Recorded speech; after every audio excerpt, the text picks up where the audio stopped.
My most treasured compliment that I get from my students as a teacher is that I grade and return their essays pretty quickly. And I know that when a lot of people are considering taking on an AP level class or a dual credit level class, they get really freaked out about having to grade the essays. Honestly, any English teacher gets freaked out about how many essays they have. And look, I've been there as an early career teacher.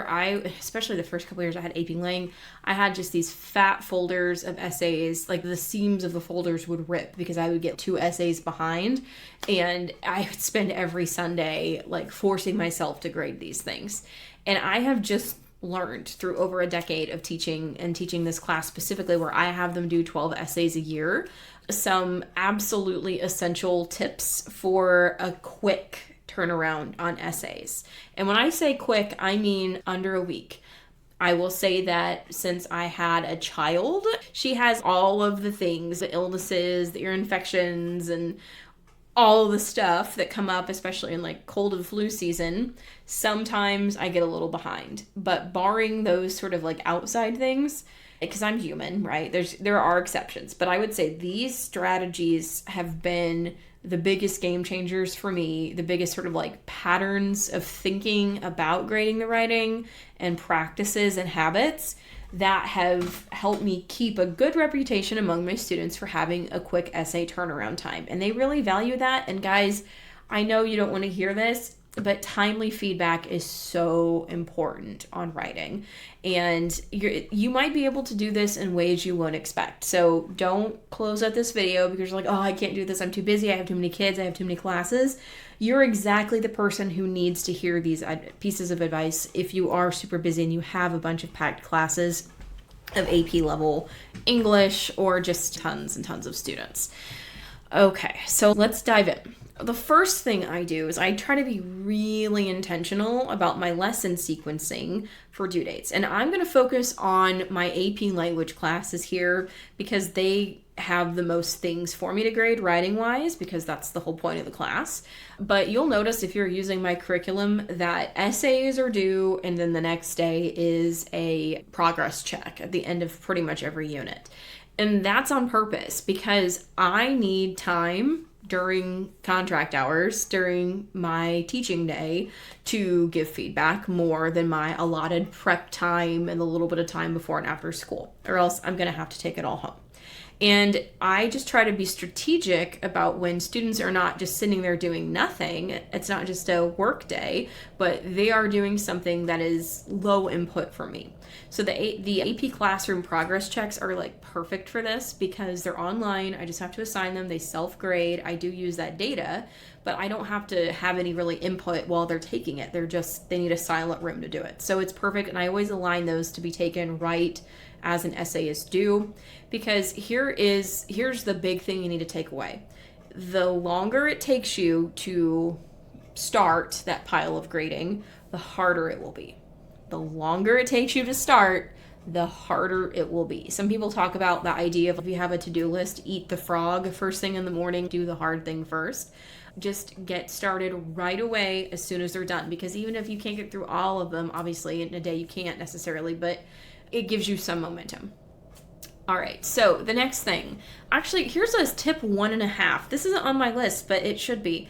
I don't assign long essays. I don't. In my dual credit classes, when I had a dual credit course, there was like a literal word count requirement set by the state. And the way I divided that, my longest paper was like 8 pages, but I only had 10 kids in that class. So it took longer than I wanted to. But I don't think in developmental writing practice like this, you need to assign longer than 4-page papers. You just don't. For them to practice the essential skills that they need, they're not going to have to write super long papers until they get well into college, and then they will have more types of specific writing they need to do in those things.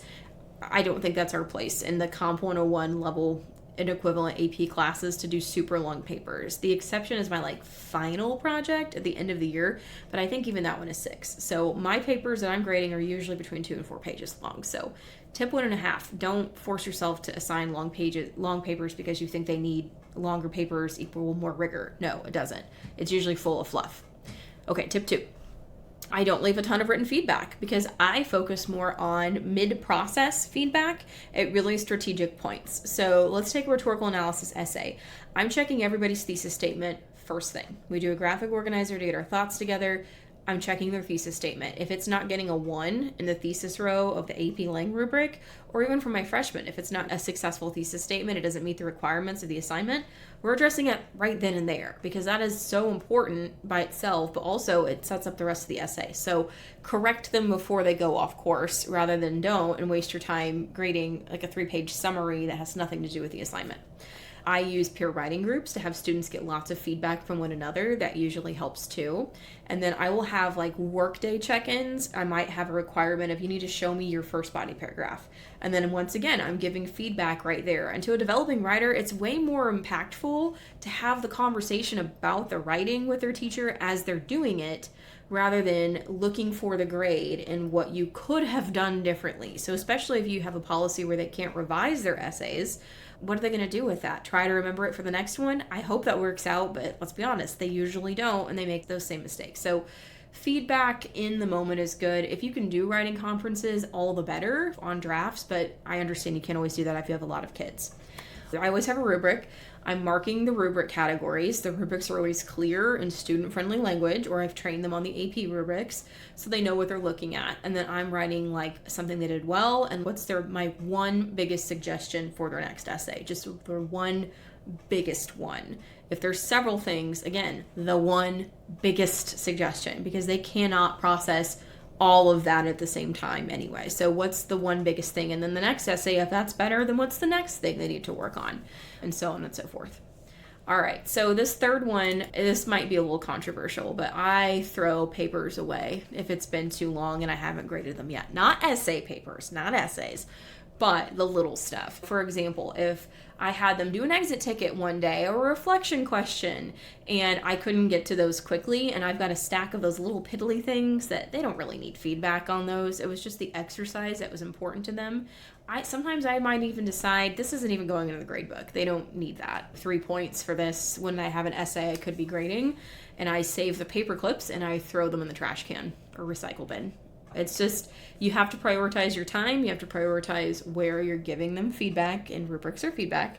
And yeah, it's the act. If the act of doing it is more important than the feedback you can give, then don't waste the time with the feedback. It's already completed its purpose. This was really an important thing to learn. I was out, I think it was when I had jury duty. I was gone for multiple days in a row, and I felt like I had to assign 50 things for the sub to keep them busy. But then the problem was I had all of this stuff when I came back, like just piles. And I could not get through all of it. So another older, wiser teacher was like, just throw it away. And I'm like, what? I can do that? The police won't come? And they haven't. Yeah, that is a great tip. You don't have to grade it. Throw it away. All right, this one, also potentially controversial, but I always prioritize grading those AP and dual credit level classes stuff first. So if I've got like a backlog in all my classes, I am going to prioritize their stuff first, because that like quick return on writing feedback, specifically if I've got like essays, that is the whole point of the class, is writing development and that style of class, as opposed to your general English classes. And if they've also committed to putting the most time into your class by taking an AP level English class when they could have taken an easier one, try to reward that by prioritizing them right back. So that's just my philosophy on that. But if you can't do that, if you have other reasons for not doing it, that's fine. But that works for me. And that's the class that has the most essays, so I get through them quicker. All right, and then this last strategy, this is more of just a mentality thing than an actual strategy, but I learned this just in the business world: under promise and over deliver. So if you're tired of kids just like pestering you, have you graded my essay yet? Have you graded my essay yet?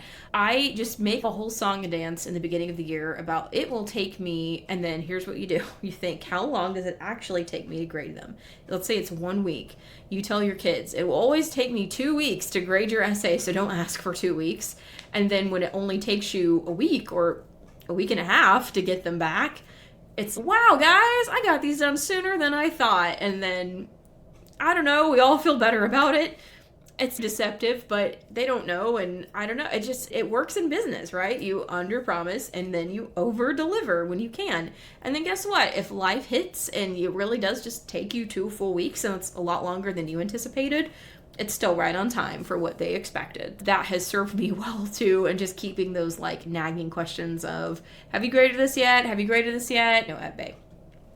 I would say that there is probably a time and place to use the little AI grading feedback tools. Brisk is the really popular one. I have played around with it. I have experimented with that one. What I find is it takes me out of the equation, and it's so easy. I find myself like paying less attention to what the students are saying and just like building that collective mental map of how are we doing as a class? How are you doing as an individual from essay to essay? And I don't like that. It makes it so easy that I feel like I'm losing that skill of pulling it all together and adjusting my teaching in those sort of micro ways to help students be more successful on the next essay. But I'm not going to judge anybody who uses that, and you may have found like a really good balance of how to use those tools to help students that in a way that supports you helping students too. And please tell me, like, if you found something that's saving you this year or last year using Brisk or one of those AI tools, put it in the comments, help us out. But for me, I feel like with those strategies I've just shared with you, that's enough to keep a good, steady workflow and give kids timely feedback, and they really appreciate it. And nobody's complaining, oh, you didn't tell me anything about how to fix this. They know, we've had those conversations, and we're ready to move on to the next thing.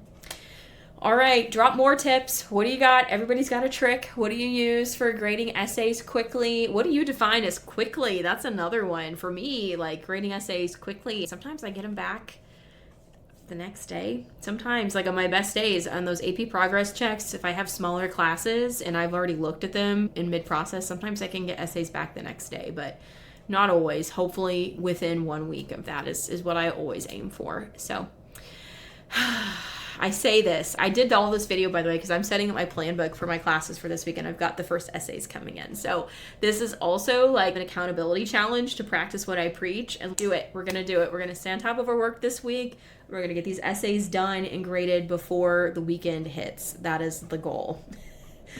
I may or may not share how it goes, but I'm going to try. Have a great week, and make sure you're subscribed because I've got 5 of the next 180 days of Lang videos ready to go to roll out throughout this week. Have a good one, y'all.